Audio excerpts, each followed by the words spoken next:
ठीक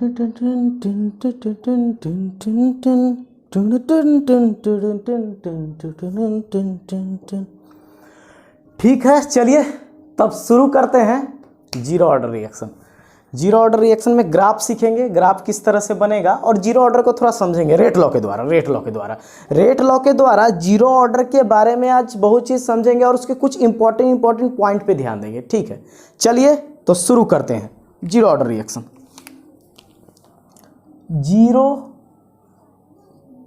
order reaction, सबसे पहला सवाल हमारे दिमाग में ये आएगा कि जीरो ऑर्डर रिएक्शन कहते किसको हैं। तो सबसे पहला सवाल दिमाग में क्या आएगा कि इस रिएक्शन को हम जीरो ऑर्डर रिएक्शन क्यों कह रहे हैं।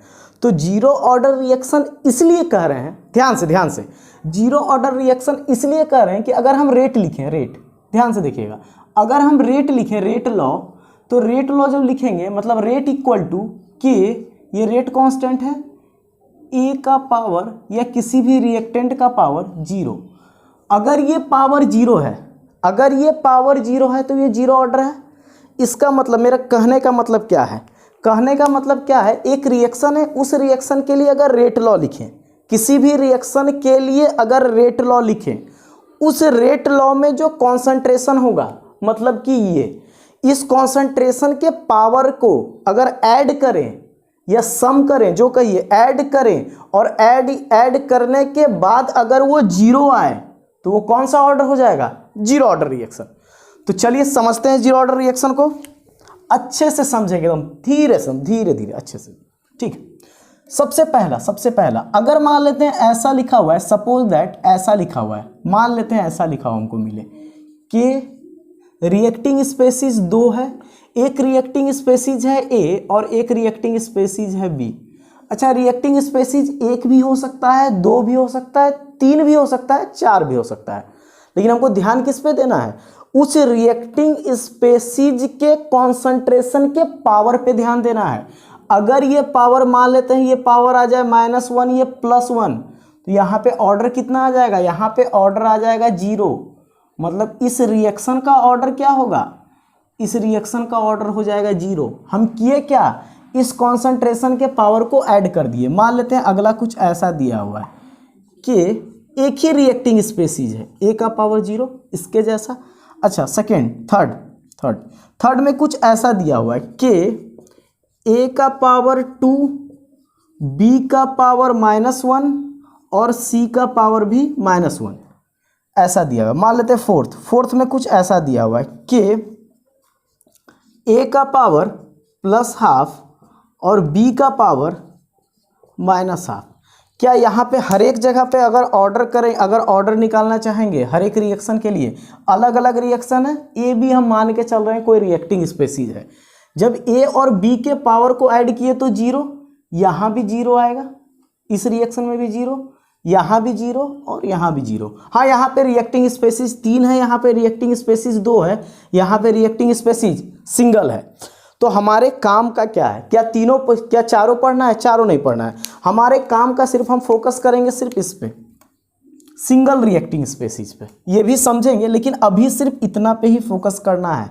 रिएक्टिंग स्पेसीज सिंगल होगा, प्रोडक्ट ज़्यादा, एक से ज़्यादा भी बन सकता है, एक भी बन सकता है। अब देखते हैं सबसे पहले कौन सा, सबसे पहले इस जीरो ऑर्डर का डेफिनेशन लिख लेते हैं। जीरो ऑर्डर का डेफिनेशन क्या होगा, जीरो ऑर्डर का अगर डेफिनेशन कहा जाए तो क्या कहेंगे, द समेशन ऑफ, समेशन मतलब ऐड करेंगे, the summation of power of concentration, किसका कॉन्सेंट्रेशन, रिएक्टेंट का, इज इक्वल टू जीरो। अगर ये जीरो आ जाए, equal to zero, then it is known as, it is known as zero order reaction. तब इसको क्या कहेंगे, तब इसको कहेंगे जीरो ऑर्डर रिएक्शन। ठीक, तब ये रिएक्शन क्या हो जाएगा, जीरो ऑर्डर। मतलब करेंगे क्या, रेट लॉ लिखेंगे, उस रेट लॉ के पावर का सम करेंगे। रेट लॉ में जो कॉन्सेंट्रेशन होगा उस कॉन्सेंट्रेशन के पावर को सम करेंगे। अगर सम करने के बाद वो आ जाए जीरो तो वो हो जाएगा जीरो ऑर्डर। अगर सम करने के बाद 1 आता तो होता फर्स्ट ऑर्डर, लेकिन अभी हमको समझना सिर्फ क्या है, जीरो ऑर्डर। ठीक है, स्क्रीनशॉट लीजिए या लिखिए।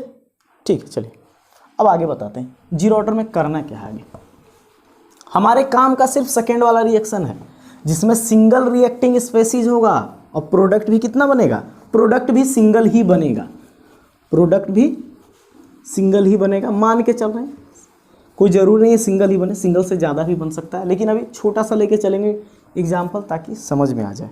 तो हम क्या करते हैं, दो तरह का एग्जाम्पल लेके चलते हैं। दो तरह का एग्जाम्पल कैसा लेके चलते हैं, एक एग्जाम्पल ऐसा लेके चलते हैं, ए से बना बी, इस रिएक्शन का रेट कांस्टेंट है के। अच्छा, यहाँ पे जो भी अगर लिखा हुआ है, एरो के ऊपर जो भी लिखा हुआ रहता है वो रेट कांस्टेंट होता है किसका, रिएक्शन का। ये रिएक्शन का रेट कांस्टेंट है। अब एक और रिएक्शन दिया हुआ है 2A से बना बी, यहाँ भी रेट कांस्टेंट है के। तो ये जो रेट कांस्टेंट के है ये किसके रेस्पेक्ट में है, ये जो रेट कांस्टेंट के है ये रिएक्शन के रेस्पेक्ट में है, ना तो रिएक्टेंट के रेस्पेक्ट में है ना तो प्रोडक्ट के रेस्पेक्ट में है।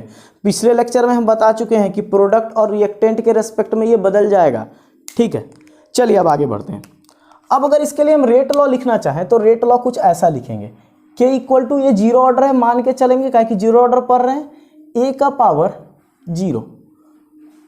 अच्छा, अगर इसका डिफरेंशियल फॉर्म लिखें, इसका डिफरेंशियल फॉर्म लिखेंगे तो लिखेंगे D A by D T. अच्छा, यहाँ पे माइनस लगाएंगे, ये भी होगा रेट।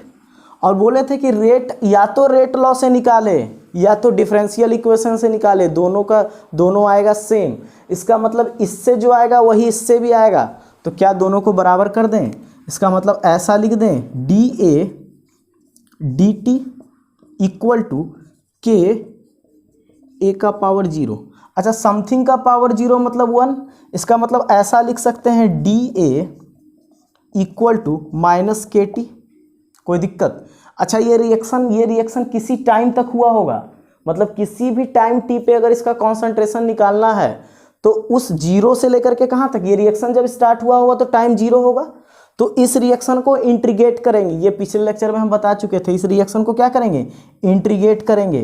कहाँ से कहाँ तक, मान लेते हैं जिस समय हम लेके चले थे उस समय कॉन्सेंट्रेशन था सी नॉट, इनिशियल कॉन्सेंट्रेशन था सी नॉट, टाइम टी पे कॉन्सेंट्रेशन हो गया सी टी, टाइम जीरो पे था टी जीरो पे सी नॉट, टाइम टी पे कॉन्सेंट्रेशन सी टी। जब इस फॉर्मूला को प्रूफ करेंगे तो ये फॉर्मूला कुछ ऐसा आएगा। ठीक, ये फॉर्मूला कैसा आएगा, यहाँ पे लिख देते हैं, ये फॉर्मूला कैसा आएगा, ये फॉर्मूला कुछ ऐसा आ जाएगा, C naught C T minus C naught equal to K T, equal to K T. ये आ गया, यही मेरा फाइनल इक्वेशन आया। अच्छा, ये माइनस जो था ये माइनस यहाँ रह जाएगा तो माइनस के टी। अगर इस इक्वेशन को और अरेंज करके लिखना चाहें तो C T equal to C not इधर जाएगा तो ये हो जाएगा minus K T plus C not, minus K T plus C not.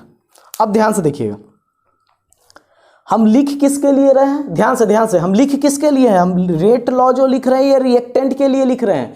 इसका मतलब रेट कांस्टेंट भी हम किसके लिए लेंगे, रेट कांस्टेंट जिसके रेस्पेक्ट में रेट लॉ लिखा जा रहा है उसी के रेस्पेक्ट में रेट कांस्टेंट भी लिया जाएगा। इसका मतलब यहाँ पे जो रेट कांस्टेंट के लिए हैं वो किसके रेस्पेक्ट में है, ए के रेस्पेक्ट में। अच्छा, रेट कांस्टेंट निकालने के लिए करते क्या थे, अगर रेट कांस्टेंट निकालना है विथ रेस्पेक्ट टू ए तो के को मल्टीप्लाई कर देंगे इसके स्टोकियोमेट्रिक कोएफिशिएंट से, मतलब यहाँ पे स्टोकियोमेट्रिक कोएफिशिएंट है 1, मतलब के इंटू 1, इसीलिए के, और बी के रेस्पेक्ट में भी के। लेकिन अगर यहाँ पे इसी फॉर्मूला को हम लिखना चाहें तो सब कुछ सेम टू सेम होगा, तो यहाँ पे भी ऐसा कुछ लिखाएगा C T equal to minus, यहाँ पे किसके रेस्पेक्ट में, यहाँ पे भी लिखेंगे यही रेट लॉ ए के रेस्पेक्ट में, लेकिन यहाँ पे तो ए नहीं है, ये 2a है। इसका मतलब इसका जो रेट कांस्टेंट हो जाएगा, इसका जो रेट कांस्टेंट हो जाएगा वो डबल हो जाएगा, क्योंकि यहाँ पे कोएफिशिएंट कितना है 2। तो यहाँ पे लिखेंगे 2kt प्लस सी नॉट। ठीक, यहाँ तक किसी तरह का कोई दिक्कत? मान लेते हैं रिएक्शन कुछ ऐसा रहता, मान लेते हैं रिएक्शन कुछ ऐसा रहता, 3A देता 2B, रेट कांस्टेंट K। तो इसके लिए जो लिखते लिखते CT इक्वल टू माइनस, इससे लेना देना है या इससे लेना देना है? हमको लेना देना है रिएक्टेंट से, प्रोडक्ट से किसी तरह का कोई लेना देना नहीं है। तो यहाँ पे लिखेंगे 3KT प्लस C0। ठीक, किसी तरह का कोई दिक्कत? ठीक है, आप नोट डाउन कीजिए जल्दी से, मिटा दें। ठीक है, स्क्रीनशॉट लीजिए। ठीक है, चलिए अब आगे बताते हैं। आप कुछ ग्राफ को समझते हैं। ग्राफ समझने से पहले हाफ लाइफ भी समझ ही लेते हैं, फिर हाफ लाइफ और दोनों का ग्राफ एक साथ समझ लेंगे। ठीक, पहले हाफ लाइफ समझते हैं। हाफ लाइफ क्या होता है?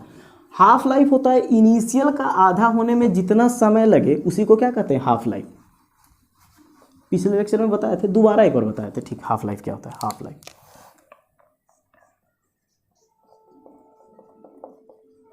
हाफ लाइफ को रिप्रेजेंट करेंगे T1/2 से, और इसी को लिखते हैं T50%, और इसी को लिखते हैं T0.5। जो कहिए, तीनों सही है। T½ भी कहेंगे इसको रिप्रेजेंट करने का तरीका, या तो T½ से रिप्रेजेंट करेंगे, या तो रिप्रेजेंट करेंगे T50% से, या तो रिप्रेजेंट करेंगे T0.5 से। T½ कहता क्या है? T½ कहता है time required to, time taken to become half of initial concentration.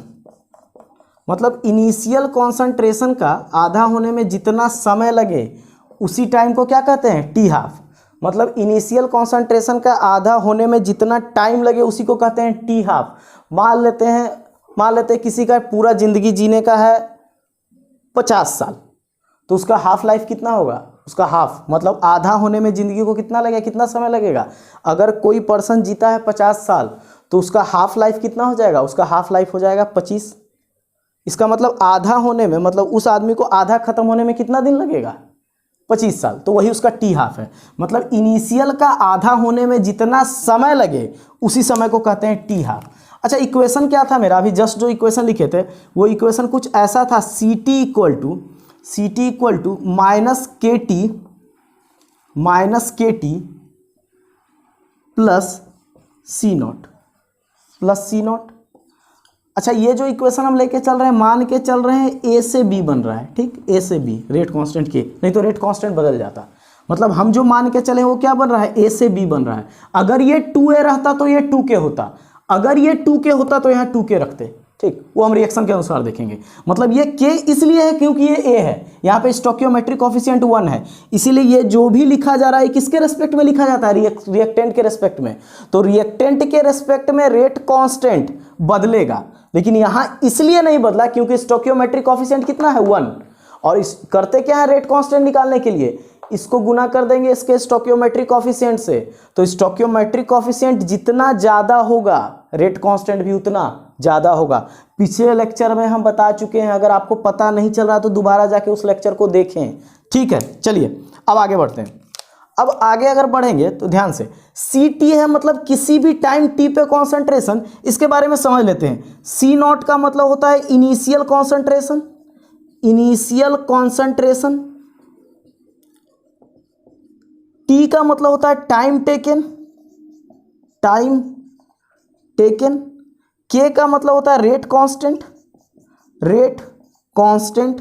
अच्छा, यहाँ पे जो रेट कांस्टेंट ले रहे हैं वो किसके रेस्पेक्ट में ले रहे हैं? विथ रेस्पेक्ट टू A मतलब रिएक्टेंट, यहाँ पे रिएक्टेंट A जो है।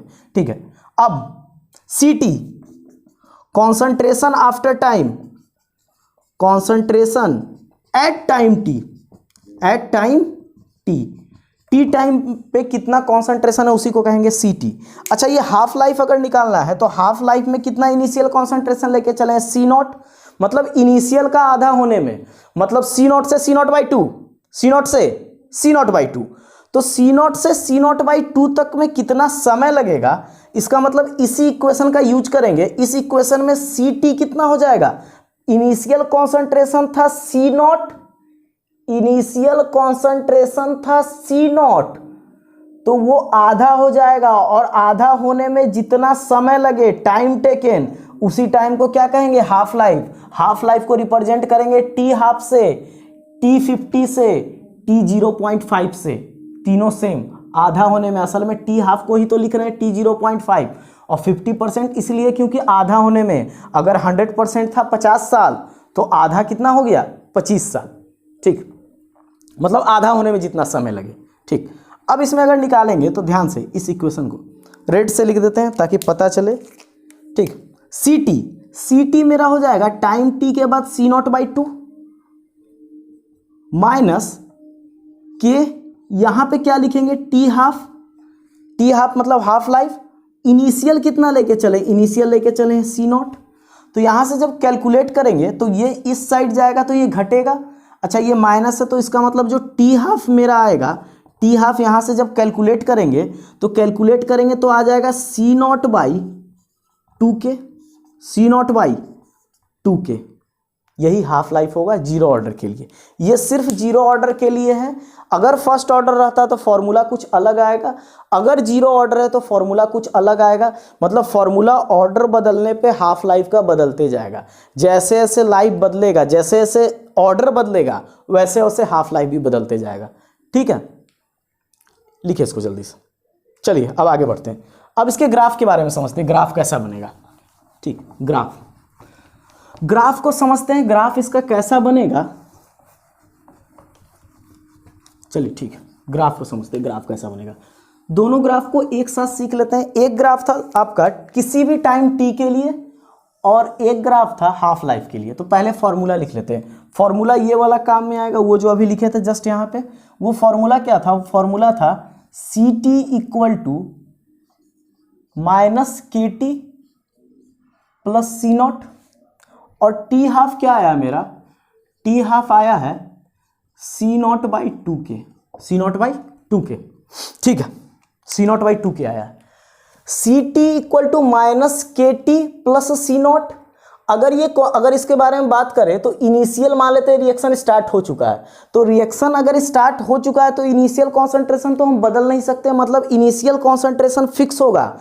समय के साथ CT बदलेगा, मतलब कॉन्सेंट्रेशन। टाइम जैसे जैसे बढ़ेगा वैसे वैसे CT भी बढ़ेगा, CT धीरे धीरे बढ़ते जाएगा। मतलब टाइम T पे कॉन्सेंट्रेशन धीरे धीरे बदलते जाएगा। मतलब यहाँ पे वेरिएबल क्या क्या है, यहाँ पे मेरा वेरिएबल है CT। अगर रिएक्शन स्टार्ट हो चुका है तब तो ये हो जाएगा Y, और ये भी वेरिएबल है तो ये हो जाएगा X। क्या ये कांस्टेंट है, तो इसको इस तरह से लिख सकते हैं, Y = ये भी कांस्टेंट है तो इसको कह दें M, तो Y = mx + c। अच्छा, इसका M स्लोप आ रहा है निगेटिव। स्लोप अगर निगेटिव आ रहा है तो ये ग्राफ तो पक्का स्ट्रेट लाइन होगा विथ सम इंटरसेप्ट। तो इसका अगर ग्राफ हम ड्रॉ करने का कोशिश करेंगे तो इसका ग्राफ कुछ ऐसा होगा, इसका ग्राफ कुछ ऐसा होगा। इस पॉइंट को कहेंगे, इस पॉइंट को कहेंगे C0। C0 से धीरे धीरे घटना शुरू करेगा, और घटते घटते क्या हो जाएगा, ये घटते घटते जीरो हो जाएगा। अगर स्ट्रेट लाइन ग्राफ है तो वो पक्का एक्सिस को टच करेगा, ओरिजिन वाले, मतलब ये जीरो कभी ना कभी जरूर होगा अगर स्ट्रेट लाइन ग्राफ है तब।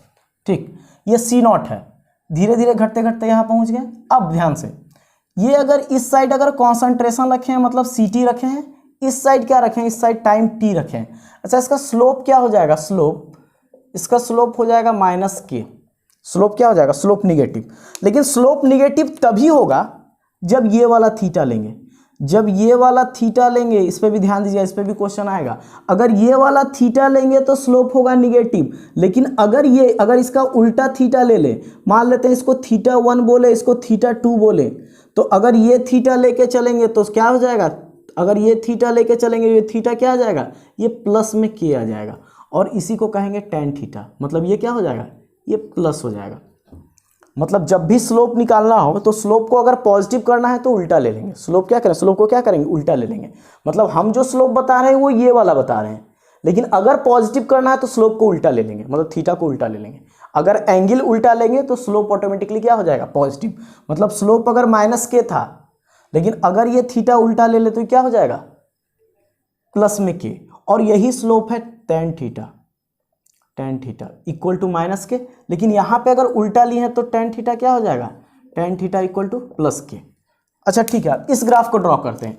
ऐसा लिख सकते हैं T half is directly proportional to initial concentration.